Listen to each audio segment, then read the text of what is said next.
Hello everyone.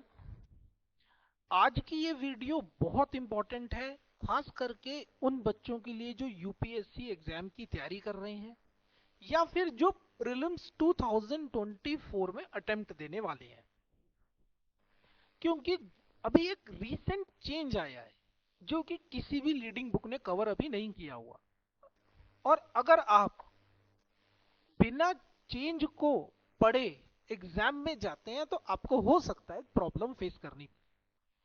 ये change क्या है? ये चेंज इलेक्शन से रिलेटेड है। इंडिया एक डेमोक्रेटिक कंट्री है जिसके अंदर इलेक्शन कराने की जिम्मेदारी इलेक्शन कमीशन ऑफ इंडिया को दी गई है। इलेक्शन कमीशन ऑफ इंडिया एक हमारी कॉन्स्टिट्यूशनल बॉडी है। इसका मतलब है ये एक ऐसी बॉडी है जिसके ऊपर गवर्नमेंट का कंट्रोल नहीं है, ताकि ये election commission of India independent काम कर सके और फ्री एंड फेयर इलेक्शन करा सके। इसी इलेक्शन कमीशन ऑफ इंडिया के लिए एक बहुत बड़ा बदलाव किया गया है जिसके ऊपर हम ये वीडियो बना रहे हैं। सबसे पहले हम समझेंगे कि कानून में क्या चेंज आया है, व्हाट, और दूसरा हम ये समझने की कोशिश करेंगे ये चेंज क्यों आया है। दूसरी चीज हम समझेंगे कि जो लॉ आया है उसमें क्या इंपॉर्टेंट प्रोविजंस हैं। तीसरी चीज समझेंगे उस लॉ में अभी क्या क्या इंपॉर्टेंट इश्यूज हैं जो हमें समझने हैं। और चौथी चीज हम समझेंगे हमारे एग्जाम के लिए कौन से क्वेश्चंस आ सकते हैं, चाहे वो प्री का एग्जाम हो या मेंस का एग्जाम हो। तो वीडियो के एंड में हम कुछ क्वेश्चंस को प्रैक्टिस करेंगे, प्री के भी और मेंस के क्वेश्चंस को भी हम देखेंगे। सबसे पहले शुरुआत करते हैं कि क्या हुआ और क्यों हुआ। हम जानते हैं इंडिया के कॉन्स्टिट्यूशन में इलेक्शन के बारे में कहा लिखा हुआ है।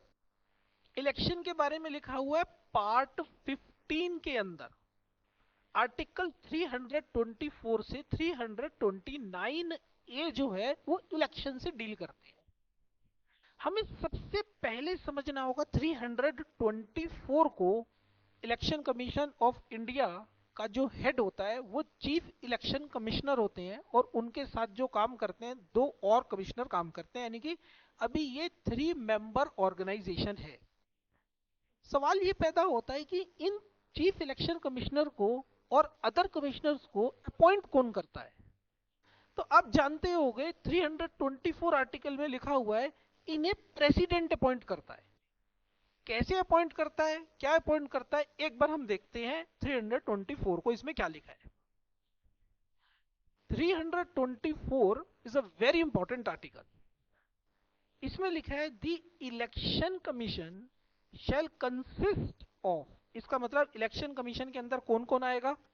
Chief election commissioner, we very well know chief election commissioner आएंगे, and such number of other election commissioner, इसका मतलब और भी अदर इलेक्शन कमिश्नर्स होंगे, और हम जानते हैं फिलहाल वो दो हैं। और इफ एनी, अगर हुई तो प्रेसिडेंट ने फिलहाल रखे हुए हैं, एज द प्रेसिडेंट में from time to time fix, बाकी कितने होंगे, कौन होगा, प्रेसिडेंट इसको तय करेंगे। And the appointment of chief election commissioner and other commissioner shall subject to the provision of law made, इसका मतलब है इलेक्शन कमिश्नर को और बाकी कमिश्नर को कैसे अपॉइंट किया जाएगा, as per the law appoint किया जाएगा। अब मेरा आपसे सवाल है, बताओ इंडिया में वो कौन सा लॉ है जो चीफ इलेक्शन कमिश्नर को और अदर कमिश्नर्स को अपॉइंट करने से रिलेटेड है? कौन सा लॉ है ऐसा जो इससे अपॉइंटमेंट से रिलेटेड बना हुआ है? तो मैं आपको बताना चाहूंगा, इंडिया में जब से हमारा कॉन्स्टिट्यूशन लिखा गया है तब से लेकर आज तक कोई लॉ ही नहीं बना था। पहली बार एक लॉ बना है जिसके ऊपर हम वीडियो बना रहे हैं, जो कि इंडिया की डेमोक्रेसी की रिस्पेक्ट में बना है। इलेक्शन कमीशन के लिए अपॉइंटमेंट से रिलेटेड एक लॉ बनाया गया है। हम समझेंगे इस लॉ के बारे में एक डायग्राम के जरिए। हम समझते हैं हमारे चीफ इलेक्शन कमिश्नर को और बाकी कमिश्नर्स को कौन अपॉइंट करता है, प्रेसिडेंट अपॉइंट करता है। कहां लिखी हुई है ये बात? आर्टिकल 324 में लिखी हुई है ये बात। पहले कौन करता था? पहले भी यही करते थे। अब कौन करता है? अब भी यही करते हैं। ठीक है, सवाल ये पैदा होता है जो प्रेसिडेंट अपॉइंट करते हैं तो प्रेसिडेंट को कौन बताता है, कौन रिकमेंड करता है प्रेसिडेंट को कि इनको आप कमिश्नर रख लो, इनको आप अपॉइंट कर लो? कौन बताएगा? तो हम अच्छे से जानते हैं, हमारे इंडियन कॉन्स्टिट्यूशन के एग्जीक्यूटिव के पोर्शन में आर्टिकल 74 और 75 में यह बात लिखी हुई है कि president shall act as per the advice of the council of minister headed by the prime minister.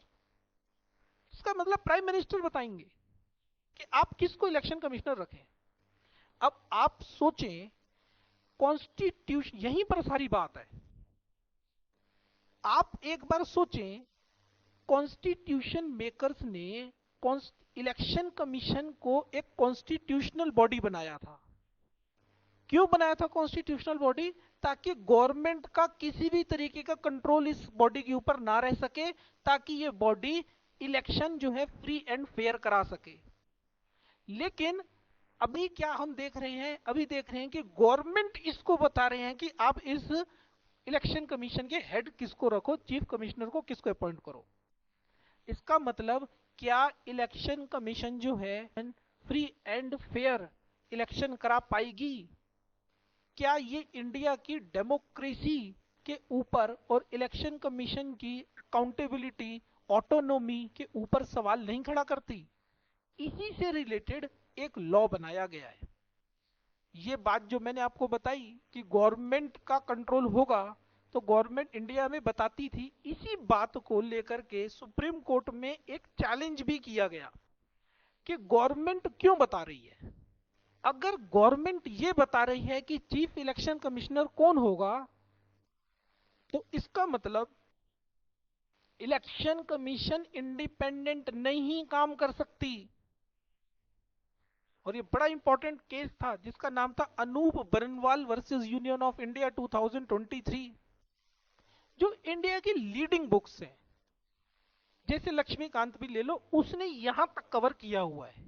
क्योंकि ये जजमेंट आई थी मार्च 2023 में, और लक्ष्मीकांत की बुक में भी अगर आप पढ़ रहे हैं तो आप पाएंगे, या कोई और दूसरी लीडिंग बुक पढ़ रहे हैं तो यहां तक कवर किया हुआ है। लेकिन अब गवर्नमेंट ने इस जजमेंट के बाद एक लॉ लेकर के आई है, और ये लॉ पास हो गया है दोनों हाउसेज में 21 दिसंबर को, और 22 छोड़ आज 23 दिसंबर को मैं ये वीडियो बना रहा हूं। हम समझेंगे अब हम समझेंगे अब जो है ये एक नया लॉ बन गया है जिसका नाम है chief election commissioner and other election commissioner appointment से रिलेटेड बिल 2023। क्योंकि अभी बिल इसलिए लिखा हुआ है क्योंकि अभी प्रेसिडेंट का एसेंट नहीं मिला है, आज तक तो नहीं मिला, हो सकता है एक आध दिन में मिल जाएगा, वो दे ही देंगे। सवाल पैदा होता है, इससे पहले क्या इंडिया में कोई लॉ नहीं था? था। ऐसा नहीं है कोई लॉ नहीं था, इंडिया में लॉ था। क्या लॉ था?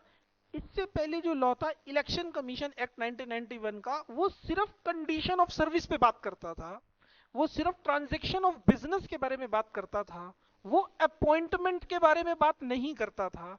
इसी लॉ को रिप्लेस कर दिया गया है, और अब नया लॉ जो है वो ये है।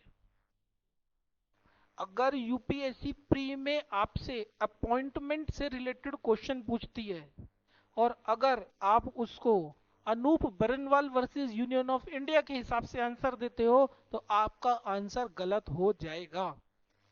हो सकता है फिर आप सोचो कि यार जो बेस्ट बुक है उसको पढ़ने के बाद भी मेरा क्यों नहीं हो पाया, बिकॉज वो अपडेटेड हो सकता है ना हो, एज ऑन डेट तो नहीं है। एनीवेज, अब हम समझेंगे नए लॉ ने क्या बताया, नए लॉ ने क्या सिस्टम डेवलप किया। नए लॉ के हिसाब से समझने की कोशिश करेंगे।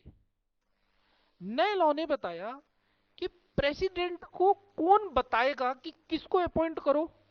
बोला कि ठीक है, अब गवर्नमेंट नहीं बताएगी, अब एक हम कमेटी बना लेते हैं, वो कमेटी बताएगी। क्योंकि अगर सिर्फ गवर्नमेंट बता रही थी तो ऐसे लग रहा था कि गवर्नमेंट क्या कर रही है, इस बॉडी को कंट्रोल कर रही है, तो अब हम गवर्नमेंट नहीं बनाएगी, अब हम एक सेलेक्टिंग कमेटी बना देते हैं, और वो कमेटी गवर्नमेंट को, कमेटी जो है वो प्रेसिडेंट को नाम रिकमेंड करेगी कि आप इनको कमिश्नर बना दो। अच्छा आइडिया है। देखते हैं कि इस कमेटी के अंदर है कौन कौन। सिलेक्टिंग कमेटी के अंदर, सिलेक्टिंग कमेटी के अंदर 3 लोग रखे गए। एक तो बोला प्रधानमंत्री, प्राइम मिनिस्टर रहेंगे। दूसरा बोला कैबिनेट मिनिस्टर, यानी कि कैबिनेट मंत्री रहेंगे। और तीसरा बताए लीडर ऑफ ऑपोजिशन, यानी कि विपक्ष का नेता होगा। ये 3 लोग मिल करके बताएंगे। 3 में से 2 जिसको भी हाँ कह देंगे, वो जो है कमिश्नर के लिए उसका नाम रिकमेंड हो जाएगा। अब आपके दिमाग में हो सकता कुछ सवाल आ रहे हो, तो हो उसी के लिए हमने की इश्यूज बाद में एक टॉपिक रखा हुआ है।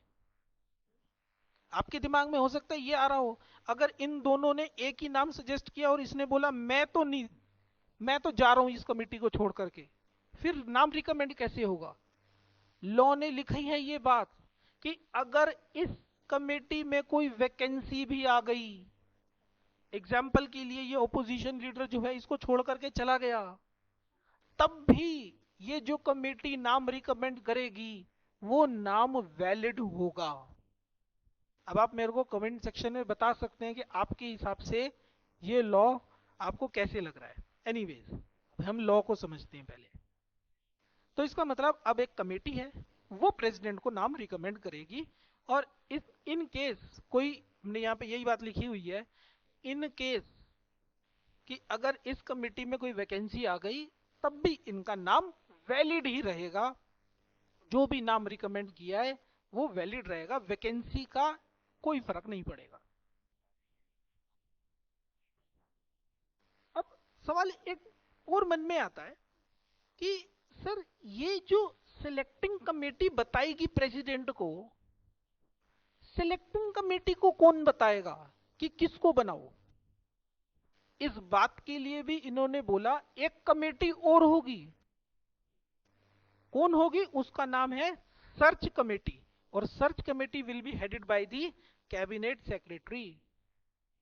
कैबिनेट सेक्रेटरी द्वारा हेडेड एक सर्च कमेटी होगी जो नाम सर्च करेगी और किसको बता देगी? सिलेक्टिंग कमेटी को। सिलेक्टिंग कमेटी के द्वारा जो भी नाम फाइनल किया जाएगा उसको जो है प्रेसिडेंट अपॉइंट कर लेंगे। अब हम देखते हैं सर्च कमेटी किसका नाम बता सकती है। एलिजिबिलिटी क्या है? चीफ इलेक्शनल कमिश्नर के बनने की एलिजिबिलिटी बता रखी है। This is very new thing, इससे पहले ऐसी कोई बात नहीं थी। इन्होंने क्या बता रखी है एलिजिबिलिटी? देखो, इन्होंने बता रखी है एलिजिबिलिटी होल्डिंग और having held a post equivalent to the secretary to the central government. यानी कि चीफ इलेक्शन कमिश्नर बनने के लिए या फिर अदर इलेक्शन कमिश्नर बनने के लिए इंसान को क्या होना चाहिए? एक secretary to the state government की पोस्ट पर हो या रह चुका हो। इसका मतलब बाकी लोग अब चीफ इलेक्शन कमिश्नर नहीं बन पाएंगे। अब इश्यूज जो होंगे उसमें हम डिस्कस करेंगे। हो सकता है आपके मन में कुछ सवाल आ रहे हो, उसी के लिए हमने इश्यूज का एक पॉइंट रखा हुआ है जिसमें हम डिस्कस करेंगे इस लॉ के बारे में। एक चीज और बहुत इंपॉर्टेंट बता रखी है इस लॉ में, उसमें यह बता रखा है ये जो chief election commissioner and other commissioners होंगे इनकी सैलरी के ऊपर भी बात की हुई है। और बोल रहे हैं इनकी सैलरी कितनी होगी?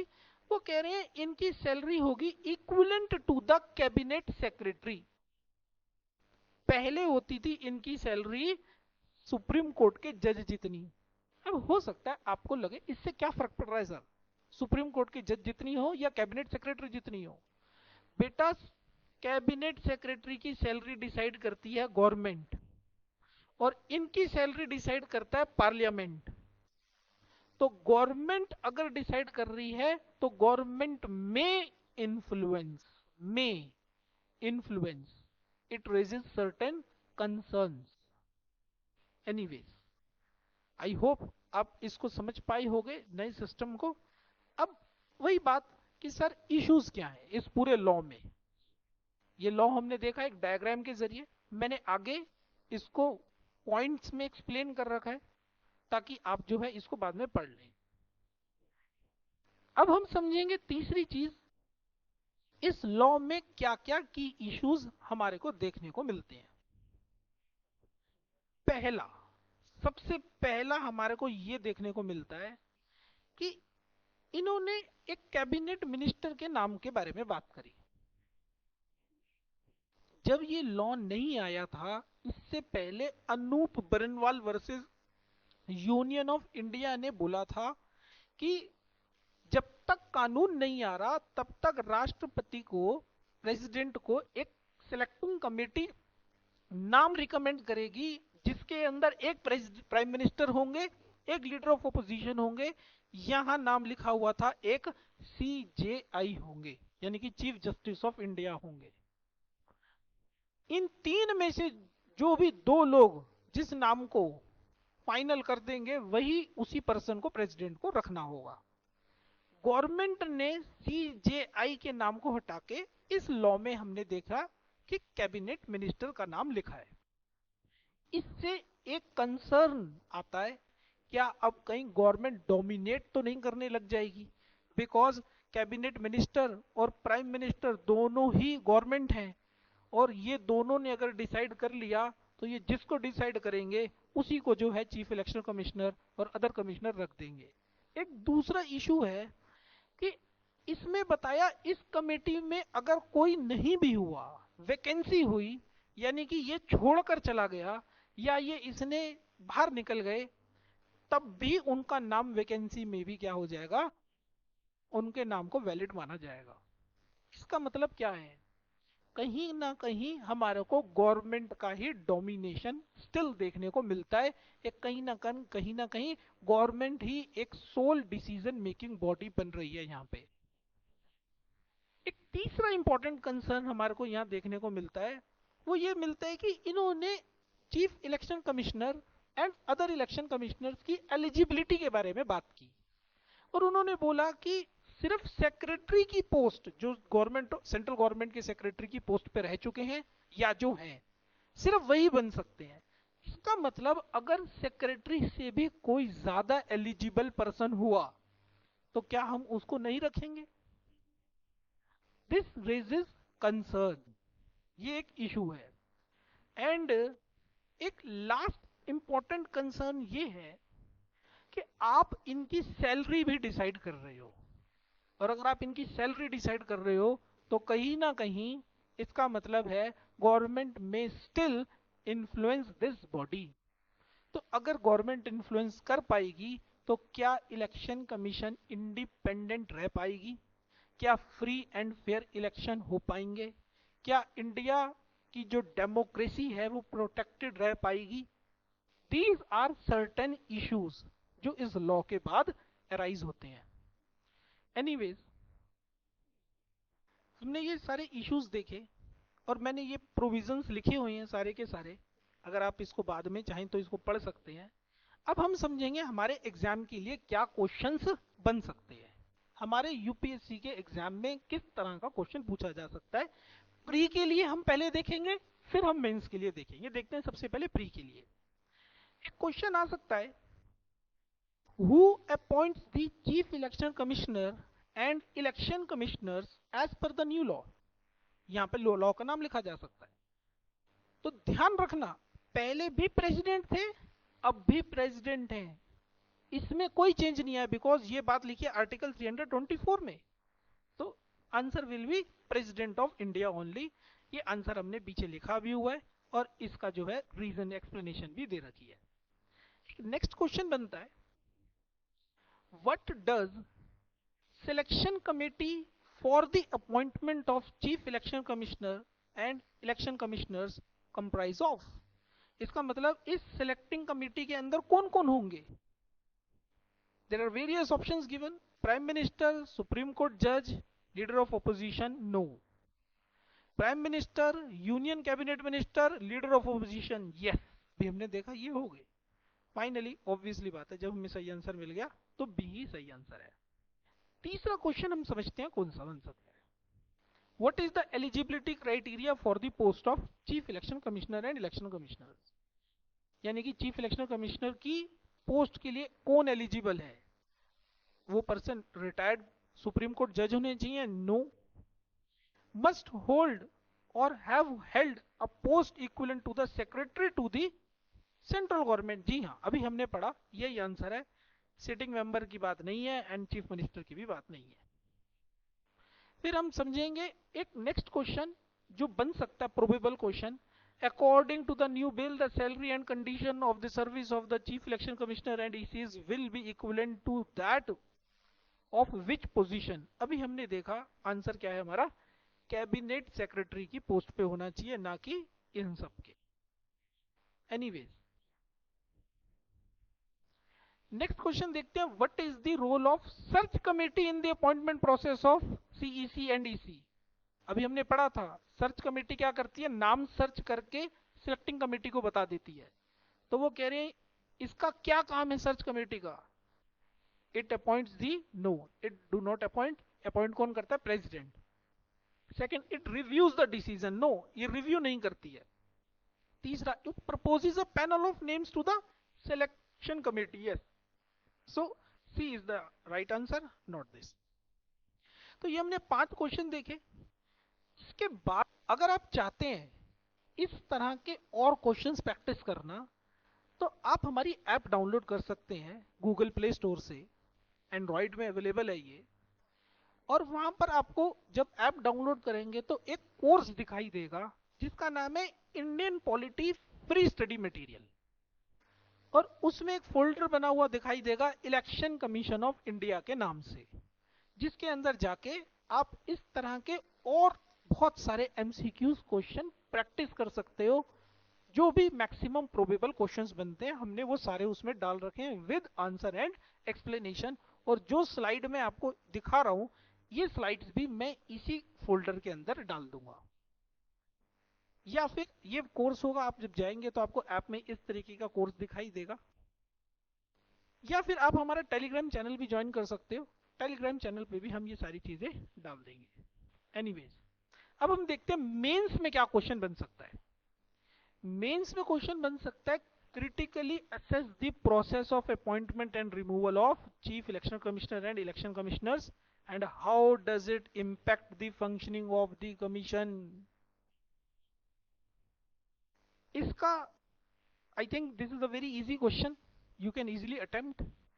और इस क्वेश्चन का हमने हिंट भी दिया हुआ है। आपको क्या बताना है, आपको प्रोसीजर बताना है अपॉइंटमेंट का as per the new law, और आपको बताना है रिमूवल कैसे होता है, और इसके प्रोसेस की वजह से कैसे independence and effectiveness of election commission जो है इफेक्ट होगी, इसके बारे में आपको बताना होगा। और इसका हमने एक मॉडल आंसर भी डाल रखा है। इसका क्या बेस्ट आंसर हो सकता है, वो मॉडल आंसर भी हमने अपनी ऐप पे डाल रखा है, सेम इसी कोर्स में डाल रखा है। Indian polity free study material में जाएं और इलेक्शन कमीशन ऑफ इंडिया के अंदर इसका मॉडल आंसर भी आपको मिल सकता है। इन केस आपके मन में कोई भी क्वेश्चन है, कोई डाउट है, तो आप अपनी डाउट मुझे कमेंट करके पूछ सकते हैं। मैं कोशिश करूंगा आपके क्वेश्चन के आंसर देने की। Thank you so much.